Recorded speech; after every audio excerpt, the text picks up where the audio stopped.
Hello. Justin Boyd, Liberty University. Class History 711. We're going to be covering the relevance of Western civilization. So in this, we're covering that it is a civilization, not something we simply inherit or ever finally possess. But each generation individually and collectively needs to make a continual effort to appropriate anew.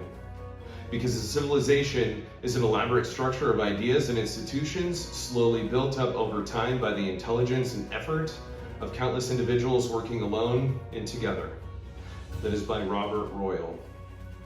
So before we start, let's look at the history of Western civilization and the relevance of what it is today. Western civilization started in theory with a Greek philosopher, Herodotus, separating the dividing line between Greece and Persia during the Persian invasion. Following the fall of the Roman Empire, Europe went through some dark ages followed by Middle Ages.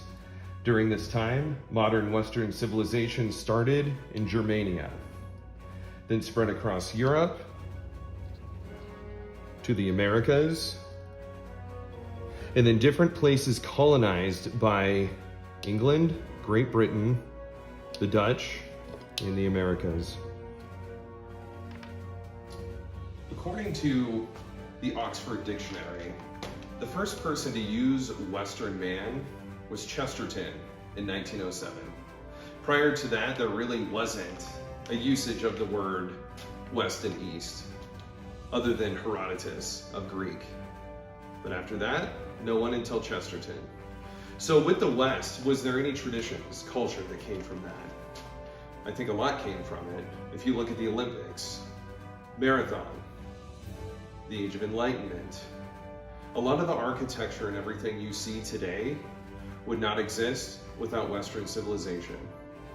So that is one of many aspects associated with the positive side of the culture of Western civilization.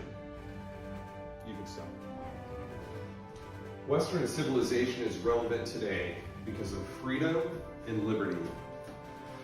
Without those two, you wouldn't have Western civilization. Everything now has gone downhill, as we can see. Granted, there are negatives associated with Western civilization.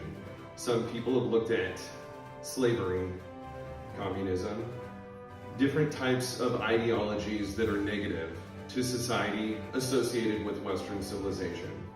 But along with everything else, there is also a positive. So I think if we stay the course and focus on liberty and freedom and religion, we may be in the right course for the relevance of Western civilization today.